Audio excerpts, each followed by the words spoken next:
6 जुलाई 2024 को ओला के founder and CEO Bhavesh Aggarwal ने ओला मैप्स को इंट्रोड्यूस किया। ओला के लिए अपना खुद का इन हाउस मैप होना गर्व की बात थी और इसी गर्व के साथ भावेश अग्रवाल ने इसकी घोषणा भी की। ओला मैप्स का लॉन्च होना इसलिए भी इम्पोर्टेंट था क्योंकि 2 अगस्त को ओला इलेक्ट्रिक का आईपीओ लॉन्च भी स्केड्यूल्ड था। प्लान के मुताबिक सब कुछ सही चल रहा था, लेकिन आईपीओ लॉन्च से पहले 23 जुलाई 2024 को मैप माई इंडिया ने ओला को लीगल नोटिस भेज दिया। इस नोटिस के जरिए मैप माई इंडिया ने ओला पर लाइसेंस अग्रीमेंट का उल्लंघन करने का आरोप लगाया। आईपीओ लॉन्च से ठीक पहले इश्यूड इस लीगल नोटिस की वजह से कई सारे सवाल खड़े हो गए। उस समय ओला की ओर से इस नोटिस का कोई जवाब नहीं दिया गया, लेकिन बाद में ओला ने भी लीगल नोटिस का जवाब लीगल नोटिस से ही दिया। तो अब इसके बाद क्या हुआ? इन दोनों कंपनियों के बीच कौन सा लाइसेंस समझौता था जिसके उल्लंघन का आरोप मैप माई इंडिया की ओर से लगाया जा रहा है, और मैप माई इंडिया के नोटिस का ओला इलेक्ट्रिक के आईपीओ लॉन्च पर क्या असर हुआ? आइए जानते हैं इन सारे सवालों के जवाब आज की इस वीडियो में। ओला कंपनी की शुरुआत 2010 में olatrip.com से हुई थी, जो कि एक ट्रिप प्लानिंग कंपनी थी। ऑन डिमांड कैब सर्विसेज की ज़रूरत को समझते हुए 2011 में भावेश अग्रवाल और अंकित भाटी ने मिलकर ओला कैब्स की शुरुआत की। शुरुआत में सिर्फ फ़ोन कॉल के ज़रिए ओला कैब्स बुक किए जा सकते थे, लेकिन 2012 में कंपनी ने अपना खुद का ऐप लॉन्च किया और अब कई सारे ऑप्शंस के साथ मोबाइल ऐप से ही ओला कैब्स बुक किए जा सकते थे। देखते ही देखते ओला कैब्स का मार्केट शेयर बढ़ता गया। 2015 आते आते ओला कैब्स बिगेस्ट मार्केट शेयर हासिल कर चुका था। 2015 में ही ओला ने अपनी rival company taxi for sure को 12,37,000 करोड़ रुपए में एक्वायर्ड कर लिया। इसने इंटरनेशनल मार्केट में भी कैब सर्विसेज की शुरुआत की। ओला कैब्स की कामयाबी के बाद 2017 में ओला इलेक्ट्रिक की स्थापना की गई। शुरुआत में कंपनी का पूरा फोकस कैब सर्विसेज में इलेक्ट्रिक व्हीकल्स की संख्या को बढ़ाना और फ्यूल डिपेंडेंसी को कम करना था, लेकिन बाद के सालों में कंपनी का फोकस मैन्युफैक्चरिंग की ओर शिफ्ट हो गया। 2020 में नेदरलैंड्स की इलेक्ट्रिक स्कूटर मैन्युफैक्चरर एटरगो को एक्वायर्ड करने के बाद ओला की ओर से यह घोषणा की गई कि 2021 तक यह कंपनी अपना खुद का इलेक्ट्रिक स्कूटर्स लेकर आएगी। उसी साल ओला इलेक्ट्रिक ने तमिलनाडु के कृष्णागिरी जिले में 2,04,000 करोड़ रुपए इन्वेस्ट करके इलेक्ट्रिक स्कूटर मैन्युफैक्चरिंग यूनिट की स्थापना की और इलेक्ट्रिक स्कूटर बनाने का काम शुरू हुआ।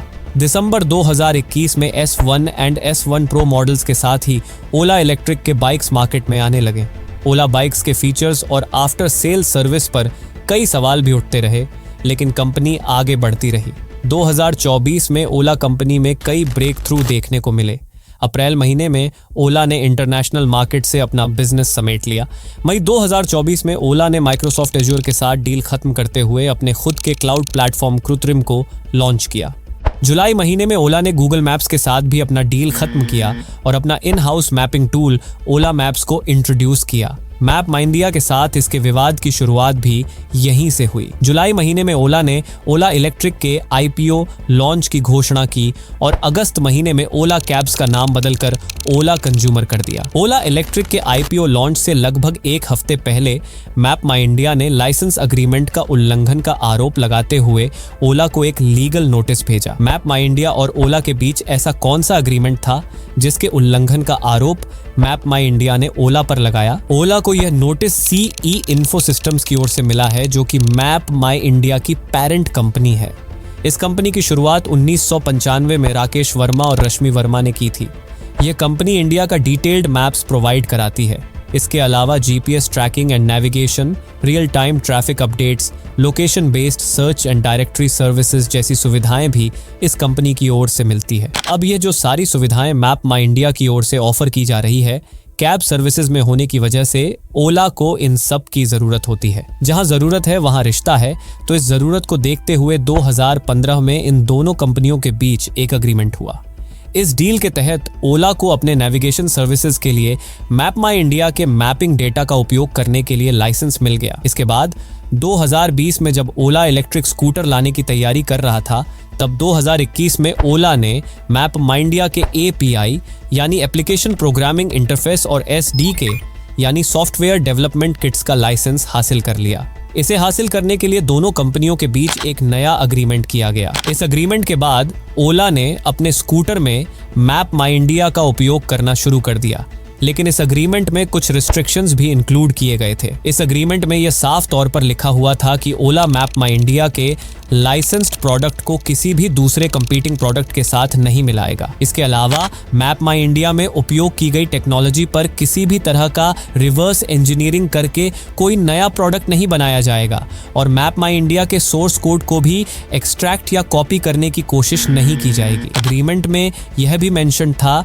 कि मैपिंग डेटा का उपयोग सिर्फ ओला कैब सर्विसेज और ओला के इलेक्ट्रिक स्कूटर्स में ही किया जाएगा।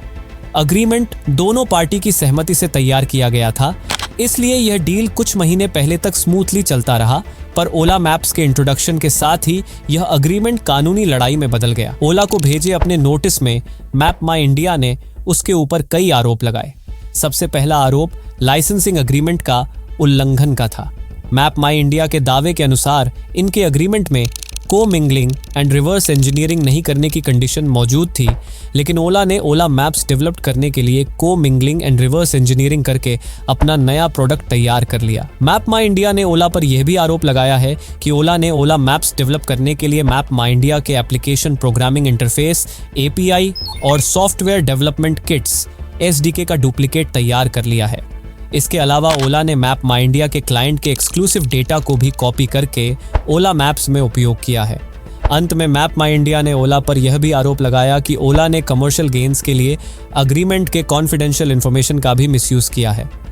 मैप माई इंडिया ने ओला के द्वारा कुछ ऐसे भी ट्रेड सीक्रेट्स रिलीज करने की बात कही है जो एक्चुअली मैप माई इंडिया का है। मैप माई इंडिया के आरोपों को देखें तो इसने ओला पर सीधे सीधे अपने प्रोडक्ट को कॉपी करने का आरोप लगाया है। मैप माई इंडिया के द्वारा लीगल नोटिस जारी किए जाने के बाद 29 जुलाई को ओला की ओर से एक प्रेस रिलीज जारी किया गया, जिसमें मैप माई इंडिया के दावों को फॉल्स, मलिशियस और मिसलीडिंग बताया गया। साथ ही कंपनी की ओर से यह भी बताया गया कि मैप माई इंडिया के लीगल नोटिस का भी बहुत जल्द जवाब दिया जाएगा। इसके बाद ओला कंपनी ओला इलेक्ट्रिक के IPO लॉन्च में बिजी हो गई। 2 अगस्त को 66 रुपये प्रति शेयर के हिसाब से IPO लॉन्च किया गया। इन्वेस्टर्स की ओर से इसे अच्छा रिस्पॉन्स मिला। 23 अगस्त तक इसमें 66% गेन देखने को मिला। इस गेन की वजह से इसके शेयर की कीमत 66 रुपये से बढ़कर 126 रुपये तक हो गई है। IPO लॉन्च के बाद ओला के को-फाउंडर भावेश अग्रवाल ने मैप माई इंडिया के लीगल नोटिस का जवाब देते हुए बताया कि मैप माई इंडिया के लीगल नोटिस के बदले हमने भी उन्हें एक लीगल नोटिस भेजा है, लेकिन अब तक उनकी ओर से कोई जवाब नहीं आया है। आगे बात करते हुए उन्होंने मैप माई इंडिया के लीगल नोटिस की टाइमिंग पर भी सवाल उठाए। ये नोटिस ओला इलेक्ट्रिक के IPO से ठीक पहले जारी किया गया ताकि उन्हें भी थोड़ी सुर्खियां मिल जाएं। ओला इलेक्ट्रिक तो मैपिंग बिजनेस में है भी नहीं, तो फिर ऐसे समय में ही लीगल नोटिस भेजने की क्या वजह थी? तो जाहिर सी बात है कि इस नोटिस के जरिए वो खबरों में आना चाहते थे। मैप माई इंडिया के आरोपों पर बात करते हुए उन्होंने बताया कि ओला कैब्स 10 साल से ज्यादा समय से सर्विस में है।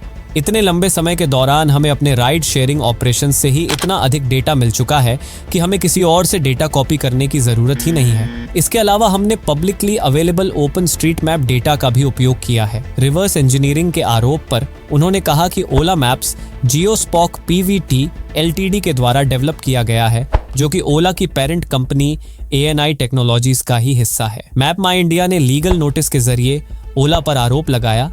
इस आरोप का जवाब देते हुए ओला ने मैप माई इंडिया को लीगल नोटिस जारी करते हुए उसे अपने सभी आरोपों को साबित करने की चुनौती दी है।